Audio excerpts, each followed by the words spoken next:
নমস্কার বন্ধুরা, তোমরা সবাই কেমন আছো? আমি খুব ভালো আছি। আমি চলে এসেছি মিষ্টি রান্নাঘরে একটা নতুন রেসিপি নিয়ে। আজকে আমি বানাবো সন্ধেবেলা যে স্ন্যাক্স টাইপের একটা রেসিপি করব। সবাই তো সন্ধেবেলা চপ সিঙ্গারা কিনে খাও, বাড়িতে বানিয়েও খাওয়া হয়। আজকে আমি স্ন্যাক্স মতন বানাবো আলু, ধনেপাতা, চিলি ফ্লেক্স আর কাঁচা লঙ্কা, তিল আর সুজি দিয়ে। তো চলো রেসিপিটা শুরু করি। প্রথমে আমি একটা গ্রেটার নিয়েছি। আমি ছোট বলে তিনখানা এরকম ছোট ছোট আলু নিয়েছি, তোমরা বড় আলু হলে দুটোও নিতে পারো। এটাকে প্রথমে এইটা দিয়ে আমি গ্রেট করে নেব। এটা দিয়ে আমি প্রথমে গ্রেট করে নিলাম।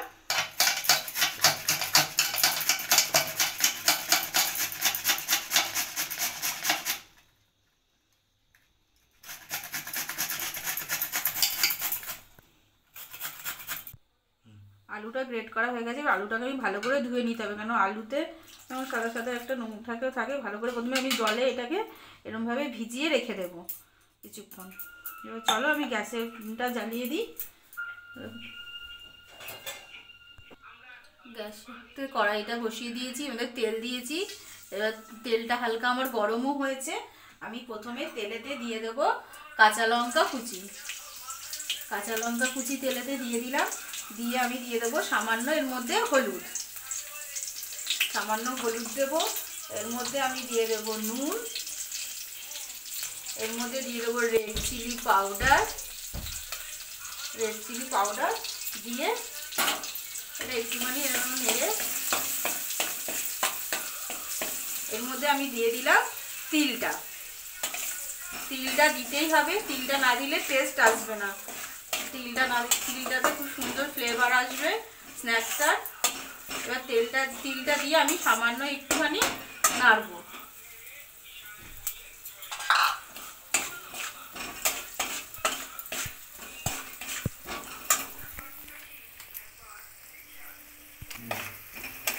এবার তিলটা দিয়ে আমার নাড়া হয়ে গেছে। আমি এর মধ্যে দিয়ে দেবো ধনেপাতা কুচি।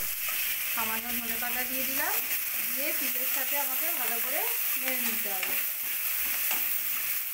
এবার যে আলুটা আমি গ্রেট করে রেখেছিলাম সেটা আমি ভালো করে, জল একদম থাকবে না, এরমভাবে চিপে পুরো আলুটাকে এর মধ্যে দিয়ে দিতে হবে।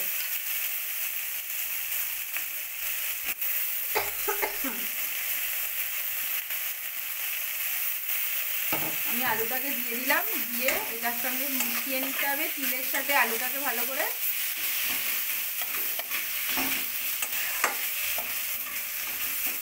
ভালো করে মিশিয়ে নিলাম। আমি আলু দেওয়ার পর বেশিক্ষণ নাড়বো না, আমি দিয়ে দেবো অল্প জল। আলুটাকে আমি হালকা সেদ্ধ করব। চলো আলুটা আমার হালকা সেদ্ধ হোক। বন্ধুরা, আমি একটা জিনিস মিস করে গেছিলাম। আমি ওপর থেকে চিলি ফ্লেক্স দিয়ে দেবো। চিলি ফ্লেক্সটা তোমরা আগেও দিয়ে দেবে, আমি দিতে ভুলে গেছি বলে আমি পরে দিলাম। দেখি আলুগুলো আমার হালকা সেদ্ধ হয়েছে নাকি। হালকা সেদ্ধ করব। হ্যাঁ, এই দেখো আলুগুলো আমার হালকা সেদ্ধ হয়ে গেছে।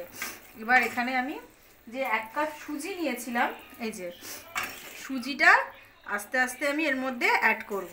এরকমভাবে সুজি পুরো আস্তে আস্তে অ্যাড করতে হবে। পুরো সুজিটা আমি দিয়ে দিলাম। এমন জল দিতে হবে যে সুজি দেওয়ার পর অনেক জল থাকবে না, যে সুজি দেওয়ার পর অনেক জল আছে এরকম থাকবে না। ওইভাবে জল দিতে হবে। সব থেকে মাপ হচ্ছে, যদি 1 কাপ সুজি নাও তাহলে 2 কাপ জল দেবে। এবার আমি একটা ডো করব সুজিটা। এই যে এরকম নেড়ে নেড়ে একটা ডো বানিয়ে নেব, শুকনো একদম। তখন ফ্লেমটা কম রাখতে হবে বন্ধুরা। এরকম নেড়ে নেড়ে একটা আমি ডো করে নেব। আমার হয়ে এসছে। এবার ডোটাকে আমি একটা বলে নামিয়ে নেব। ডোটা আমার হালকা ঠান্ডা হয়ে গেছে। আমি হাতে একটু তেল নিয়ে নিয়েছি। একদম ঠান্ডা করলেও হবে না, ডোটাকে হালকা হালকা ঠান্ডা করতে হবে। তাও অনেকটাই আমার ডোটা গরম আছে। এই যে আমি হাতে তেল নিয়েছি বলে আমার হাতে অতটা লাগছে না।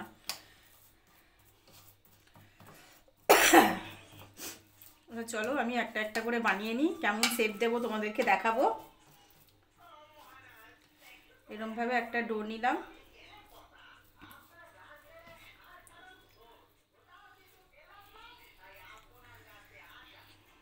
এরকম করে গোল করব।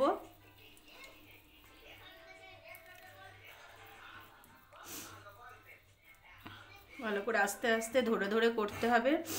এরমভাবে গোল করে এরম করব, এরকম করে আমি মধ্যিখানে একটা এরকম করব। তাড়াহুড়ো করে করলে হবে না বন্ধুরা, আস্তে আস্তে ধরে ধরে করতে হবে। এবার আমি সুন্দর করে এরকম করে দেবো।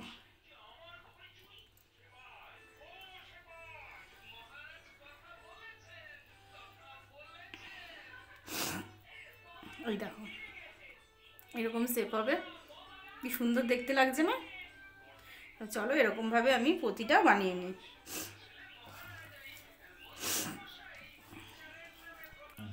এই যে একটা একটা করে আমি এরকমভাবে শেপ করে করে আস্তে আস্তে বানিয়ে নিচ্ছি। টাইম লাগবে একটু বানাতে, আস্তে আস্তে ধরে ধরে বানাতে হবে, কিন্তু খেতে যা সুন্দর লাগবে না, স্ন্যাক্সটা দারুণ খেতে লাগে বাচ্চা।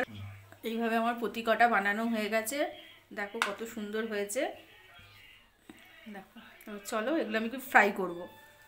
গ্যাস ধরিয়ে দিয়েছি, ওর মধ্যে তেল দিয়ে দিয়েছি। এই তেলটা খুব ভালো করে গরম হবে, তারপর আমি ওগুলোকে ফ্রাই করব। ঠান্ডা তেলে দিলে তলায় লেগে যাবে। তেল গরম হোক।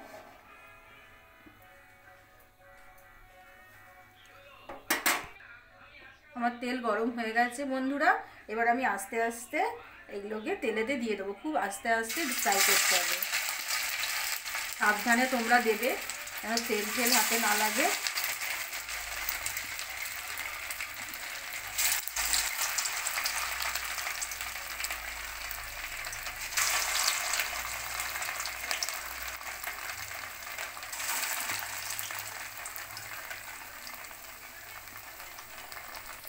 এবার আস্তে আস্তে আমি ভাজছি বন্ধুরা, দেখো এবার আস্তে আস্তে দেখতে হবে এই দিকটা আমার ভাজা হয়েছে নাকি। আমি দেখে নিই প্রথমে একটা ভাজা হয়েছে নাকি। হ্যাঁ, আমার এই পাশটা ভাজা হয়ে গেছে। আমি উল্টে দিলাম। প্রতিটা আমি এরকম ধরে ধরে আস্তে করে এরকমভাবে উল্টে দেবো। খুব সাবধানে উল্টাতে হবে। এবং লাল লাল পুরো ফ্রাইটা হবে। সন্ধেবেলা স্ন্যাক্স হিসাবে খেতে খুব দারুণ লাগে। স্ন্যাক্সগুলো আমার লাল লাল করে ভাজা হয়ে গেছে, এই দেখো পুরো লাল লাল করে ভেজে ফেলেছি। এবার আস্তে আস্তে একটা একটা করে আমি প্লেটে তুলে নেব। সন্ধেবেলা করে মুড়ি ঠুড়ি না খেয়ে এরকম দুটো যদি খাওয়া যায় খুব ভালো লাগে খেতে। এমন কিছু তাড়াহুড়োও নেই, অল্প খরচায় ঘরোয়া জিনিস দিয়ে এটা বানানো যায়। প্রতিটা স্ন্যাক্স এইভাবে আমি ভেজে নেব। খুব টেস্টি খেতে, ক্রাঞ্চি টাইপের খেতে। যে তিল দেওয়া আছে, তিলের যে একটা ফ্লেভার, আমরা তো তিলের নাড়ু খেয়েছি, যে তিলের নাড়ু খেলে একটা যে তিলের ফ্লেভার, সেটাও পাবে তোমরা। তোমরা বাড়িতে করো, আমার ভিডিওটা দেখে আমাকে কমেন্ট করো কেমন হয়েছে, শেয়ার করো, লাইক করো, আমার পাশে থেকো। এইভাবে প্রতিটা আমি ভেজে নেব। দেখো বন্ধুরা আমার সব স্ন্যাকগুলো ভাজা হয়ে গেছে। কত সুন্দর হয়েছে, দেখতেও কত সুন্দর হয়েছে। এই দেখো কত সুন্দর মচমচ করছে একদম। দেখো